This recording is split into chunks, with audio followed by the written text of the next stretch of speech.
just because you're not an MIT or Princeton grad or you don't have a certain social proxy doesn't mean that you're not able to perform well as, let's say, a data scientist.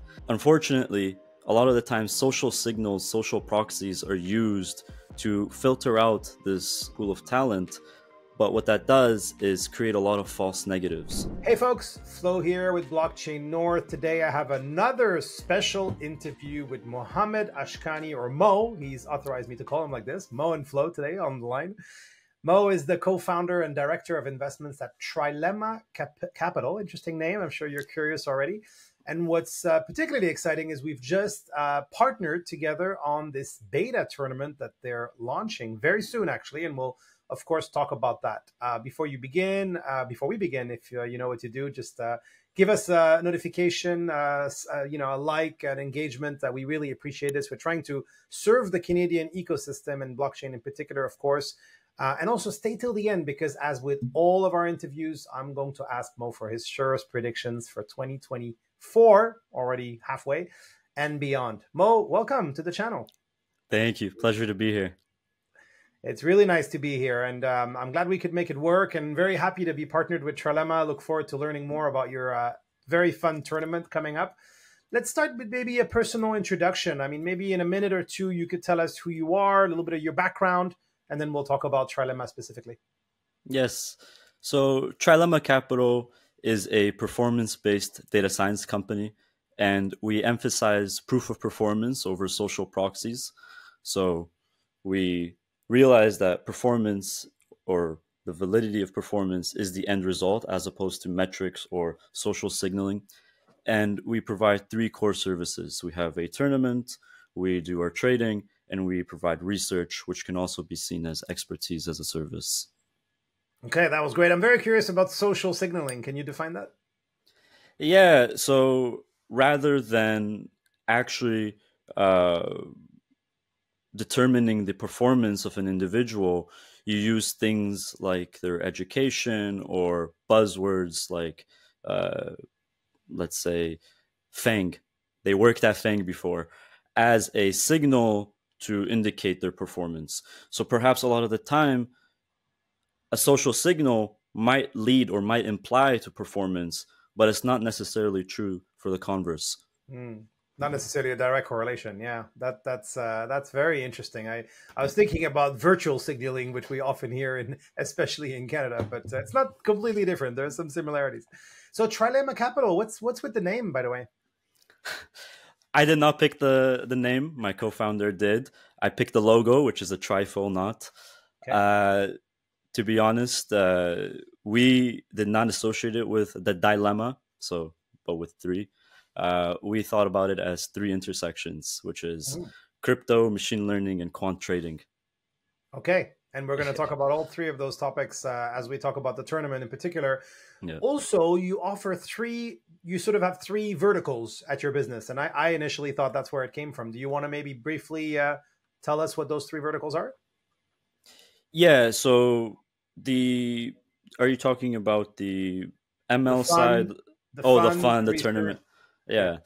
The tournament is a free data science tournament for aspiring data scientists and students.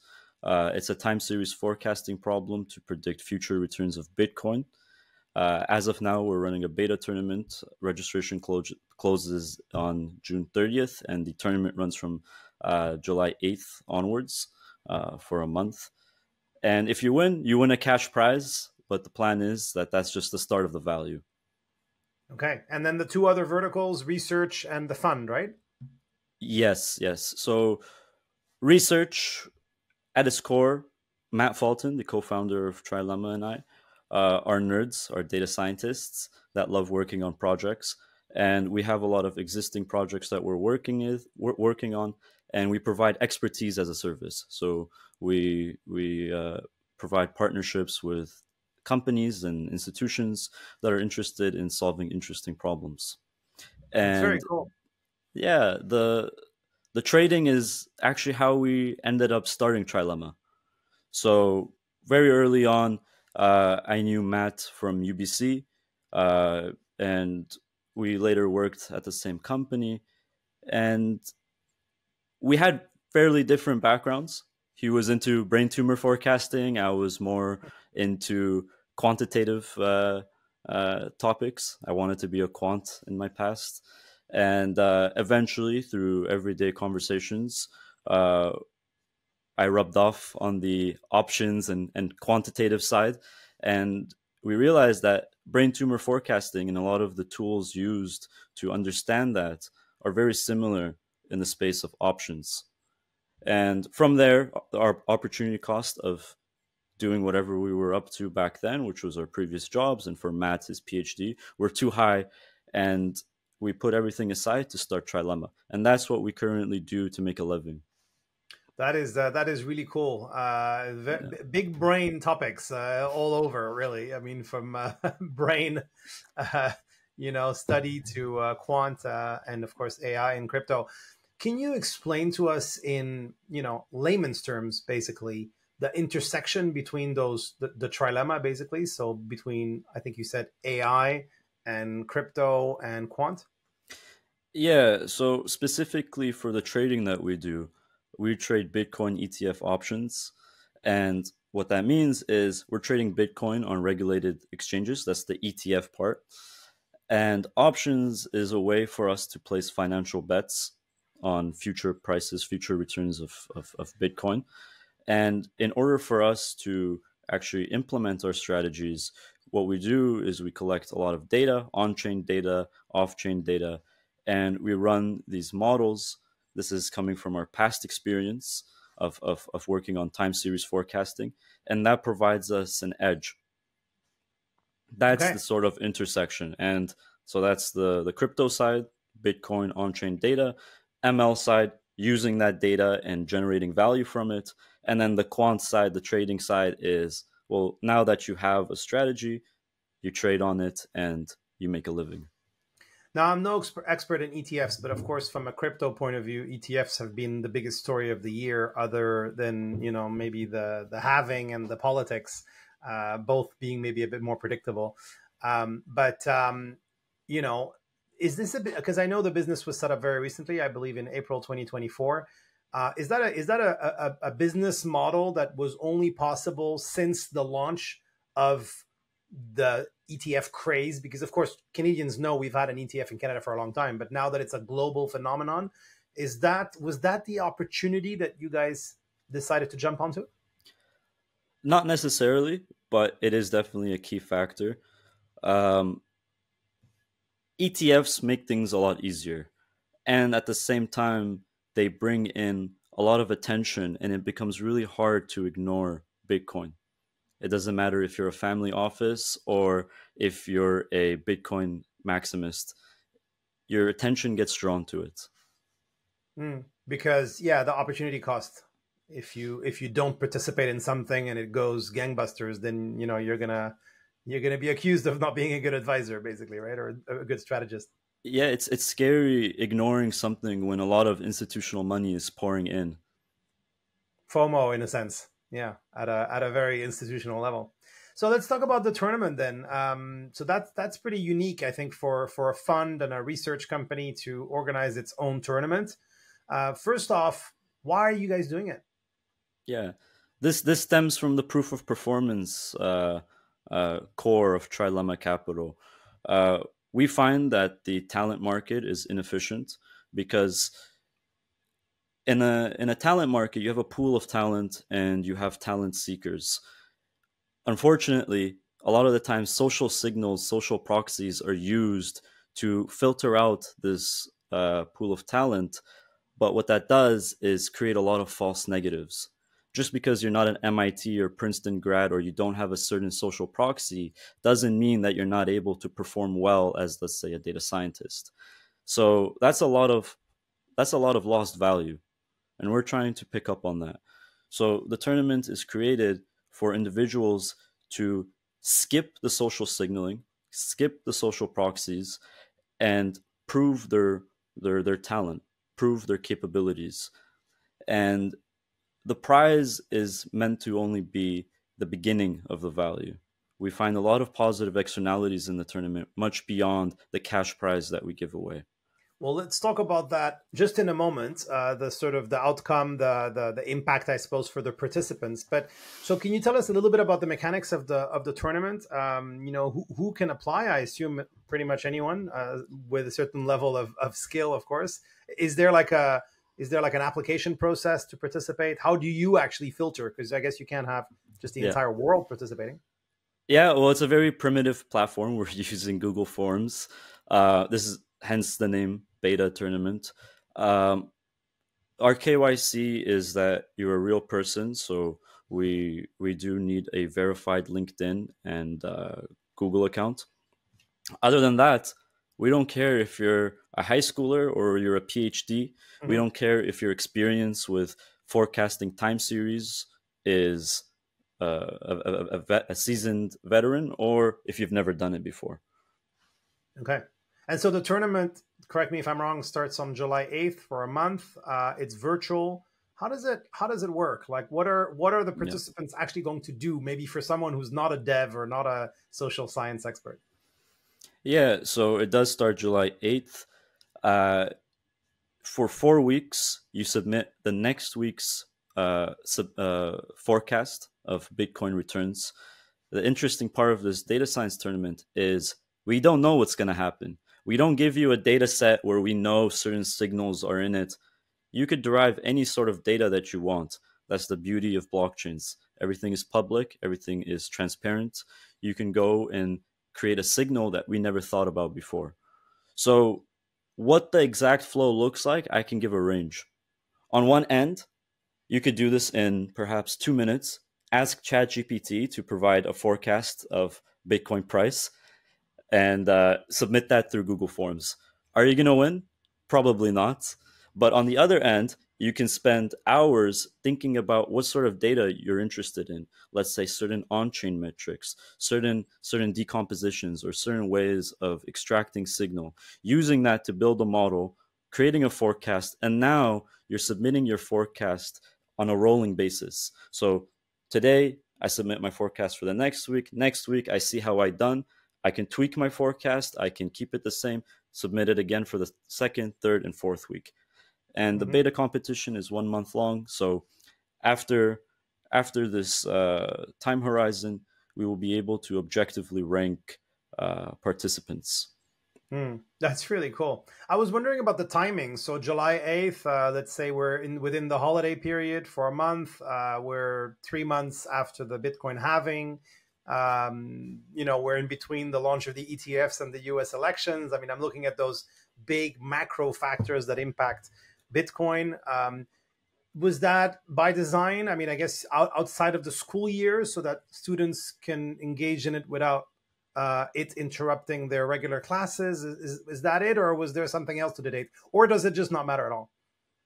No, it doesn't matter. The plan is to have this tournament be continuous. So after we wrap up the beta tournament, there will be another tournament, and so on and so forth.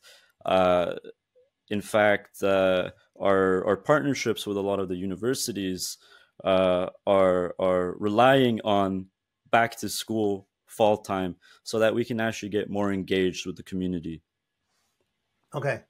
And so how often will you have those tournaments? You say ongoing, but is it like a quarterly thing, or there's still a start and a finish for each of them, and then prizes and things like that, right?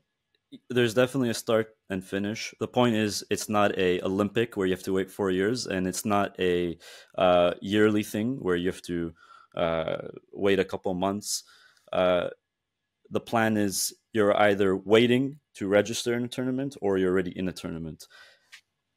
Okay, cool. So what does that mean in practice? Like maybe one every quarter, or you obviously you might not know exactly, but what are you guys aiming for? Yeah, we're aiming for the second tournament to actually be 2 months, starting in September. So August will be the registration period, the onboarding period, and then we're hoping that there will be a 2-month tournament. Okay. Yeah, and I'm wondering. So there are prizes, but beyond just prizes, which I think is $1,000 for the beta, what do you think the participants will gain from from participating, and of course, ideally from winning some kind of prize? Yeah, for starters, it's to skip the social signaling. You don't need to go do a boot camp or get a certificate, get a piece of paper to love doing data science, to be good at doing data science. So you actually get to roll up your sleeves and do something that you might or may not love. As another portion of it. See if this is genuinely what you like to do, rather than going and paying thousands of dollars for a boot camp or certificate. But more importantly, the externalities that are derived from this tournament are that we have a large pool of talent, and now we can, and already we're talking to a lot of people behind the scenes and recruiters and tech companies to be able to leverage that talent. So our end goal is to be Mm. able to use that talent either for interesting projects that we're working on, or work with our network and pass that on to other companies, other recruiters.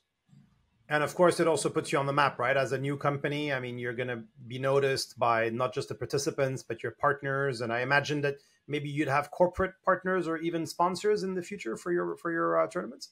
Yes, exactly. So we're working with recruitment agencies, seeing if we can create partnerships for utilizing this talent, Mm. and shifting away from, hey, let's scrape this pool of 1,000 candidates for keywords or for some social signal that misses out on a lot of the talent.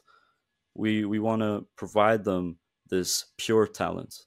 We've seen that, for context, data science interviews typically are, let's say, 2 3 4 rounds. First round is some sort of interpersonal skills screening, culture fit, and the last round is a notebook where you collect data, you run a model, and you produce your findings. This is the last step.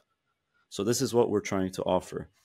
Wow, that's Yeah. quite eloquent what you just shared. I guess maybe Elon Musk and Tesla do it differently. I don't know. I always feel like he's like, I don't care about any of your social signals. I just, can you do this? You know, pretty. Is that something that you guys relate to, or is he just a freak? Yeah. So I'd like to clarify. I'm not making absolute statements in terms of everyone is uh, chasing social signals. What I am saying is that it is often the case. It is Yeah. often the case that people even forget that this is a metric.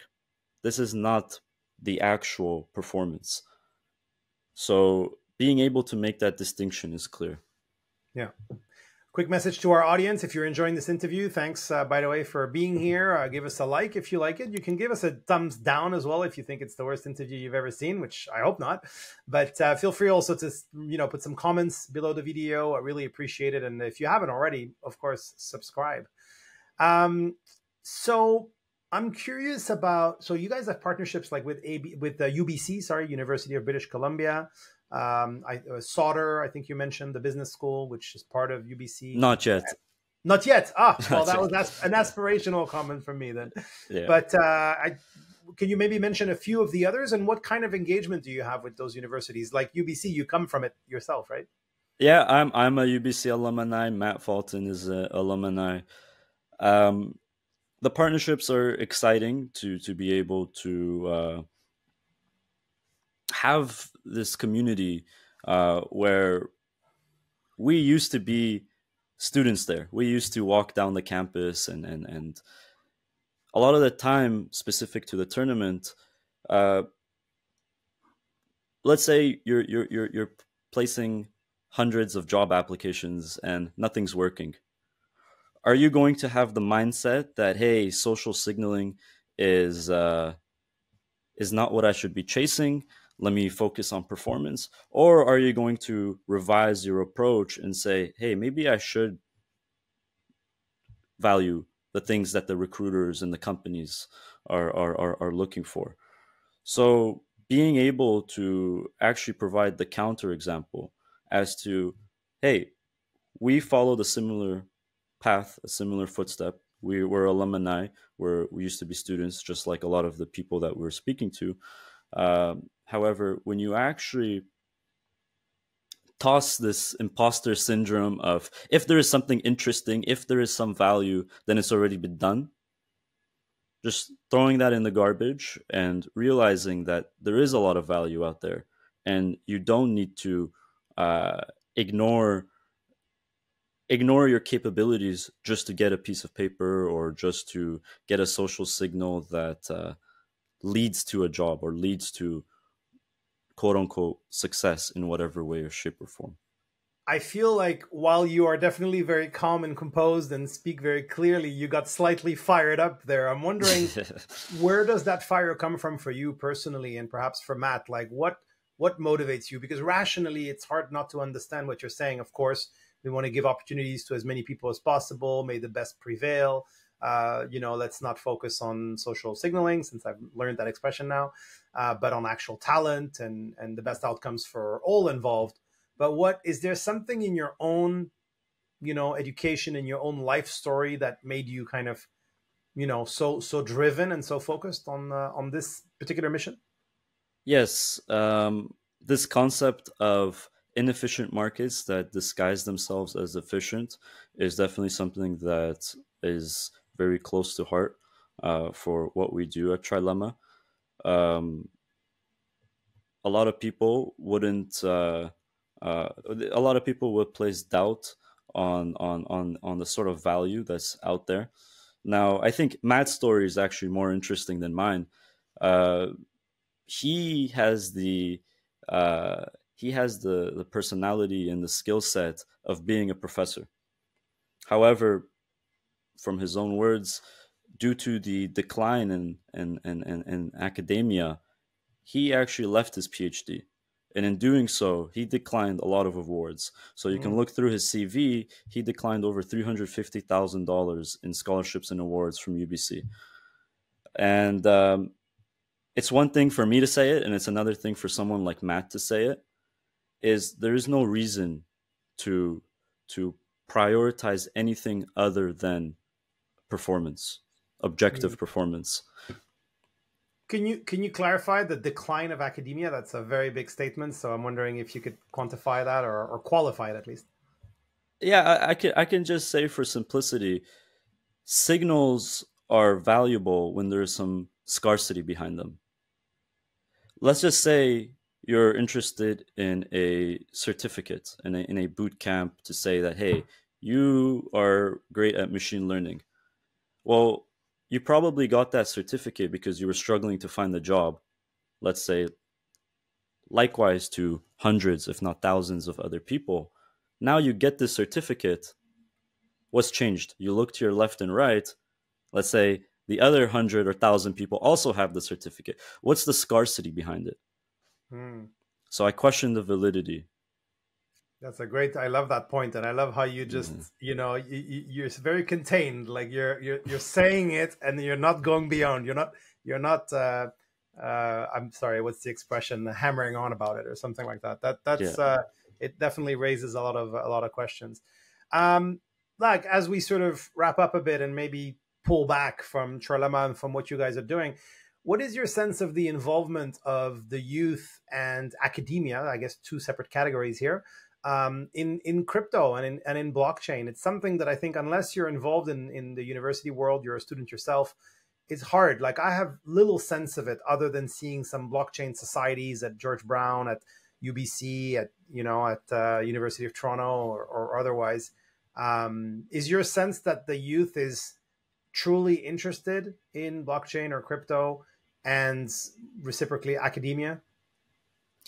Yeah, so I can say that one of the main objectives, this is going to sound like I'm going back to the tournament, but it's very relevant to the youth of the tournament, is to get a narrative or a story as follows. High school dropout or high schooler wins the competition. So this goes back to the whole thing of not focusing on performance, but focusing on the things prior to that, metrics and signals. There's no reason as to why, if you're interested in blockchains and crypto and data science and ML, for you to wait until after you graduate, for you to wait until after you become a, let's say, alumni of XYZ school. Yeah. So Which the could be involvement, costly, which could be hard if you're maybe not very good at writing or at languages or things yeah, that are not essential for your job and could get in your way, right? And again, the cost and even the time commitment. Some people need to get to work faster because they have, financial needs, maybe for their families or yeah, and I think it's a really important thing to realize what interests you. So that's huge. If you see yourself interested in blockchain from high school, yeah. that is already answering a key question of why. What do you want to do? And you can't ignore that and just follow the convention and say, okay, well, let me do all these things first, and then maybe I'll go back to my initial interest. Yeah. What has been by the way, the level of sign up for the July 8th beta, since it is in, I guess, 2.5 weeks, 2 weeks even? You've probably been promoting this for a while. Has it met your expectation? And can you give us a sense of not just the volume, but also maybe the profile of the participants? Yeah, definitely. So I haven't checked recently, but the last time I checked, it was over 150 teams that registered. Uh, International, not just from Vancouver. We have students from across the seas. And the part that was expected is that very wide range of skills. We actually have the Google form asks on a scale of 1 to 5, where would you rank your time series forecasting? We have ones and we have fives. And Wow. if you wanted to match that to, uh, or if you wanted to understand the range of these students' backgrounds, we have high schoolers and we have PhDs and we have everything in between. So it's really amazing. And I believe that just the metadata of this tournament alone provides really interesting studies to be done. Fascinating. That's really Yeah. awesome. And 150 teams. I mean, that sounds impressive for Over. a startup with their first Yeah. beta tournament. But the fact that it's global too is of course awesome, and it fits the ethos of blockchain very well. Finally, what are the next steps for Trilemma Capital? I think you mentioned offline that you're going to be in Dubai for this future finance event, I think in December. What's the roadmap for you guys for the next sort of 6 to 12 months, since it's only been 3? Yes. So I will be in Dubai towards the end of the year and Abu Dhabi for Abu Dhabi Finance Week. This relates to the positive externalities that I was mentioning for the tournament. It goes much beyond the cash prize. It goes much beyond opportunities for the participants. We believe that this has a much grander vision of providing macro and geopolitical value. So, oftentimes, Dubai is quoted uh, or has quoted the following: being the most livable city by 2040. And talent is a big variable in that. Being able to work at the macro level and provide this talent provides immense value. And we believe that that is part of the positive externalities that we bring to the table. I'm no expert in. I mean, I have my own startup, two of them even, but only since recently. So I'm not no expert in scaling a startup. But I feel like the future is very bright for you and Matt, because, yeah, the clarity of your message, the wholesomeness, but I don't mean it in a superficial way. I mean really the essence of what you're saying, and it's a really really powerful mission. And I think it's. Yeah, I'm really glad Blockchain Earth is a partner, even more now that we've done this interview, because I didn't know the full story, and now I have a much clearer perspective. With all that in mind, I ask all of my interviewees what their surest predictions are for crypto, for blockchain over the coming years. So not 10 years, because we know that's, everything could be different by then. But in the next, let's say 6 to 12 months, what are you the surest? What are you most convinced as it pertains to crypto and blockchain? Yes, I think the thing that I'm very sure about is going to be very hard to ignore. And if you were to plot this, it's going to be monotonically increasing. It might have been pretty easy to ignore early on, But as we see a lot of institutional money flow in through ETFs, I think it's going to continue make it harder to ignore. So this means if you're a family office and your AUM is north of 100 million USD, north of 250 million USD, and your Bitcoin strategy is I don't have one or I have zero allocation, there has to start being a shift towards I don't have one, because you can't simply ignore it and say that I don't understand it or I don't care to understand it. That's my surest prediction. Wow. Because again, the fear of missing out, the opportunity cost is too great. And of course your image as well, if you're advising clients on where to put their money, right? Yeah, you could say it's their fiduciary responsibility. That's even better said than I could have. So perfect.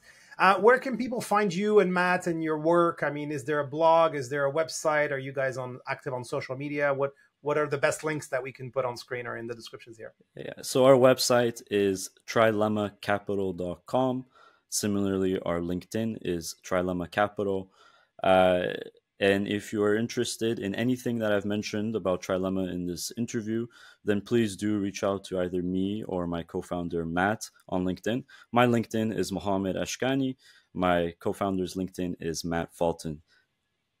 We'll put those links in the description, because as we said before this interview, Mohammed can be spelled probably three different ways in and of itself. It should be Mo. That would be easier.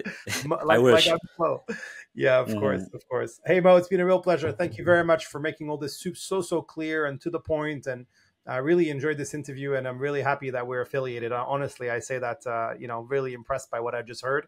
And of course, to everyone who watched, thank you for watching all along, especially if you made it till the end in this day and age. But there'll be lots of shorts coming out as well from this interview. We do that always. And don't forget, if you enjoyed the interview or if you didn't enjoy it, let us know.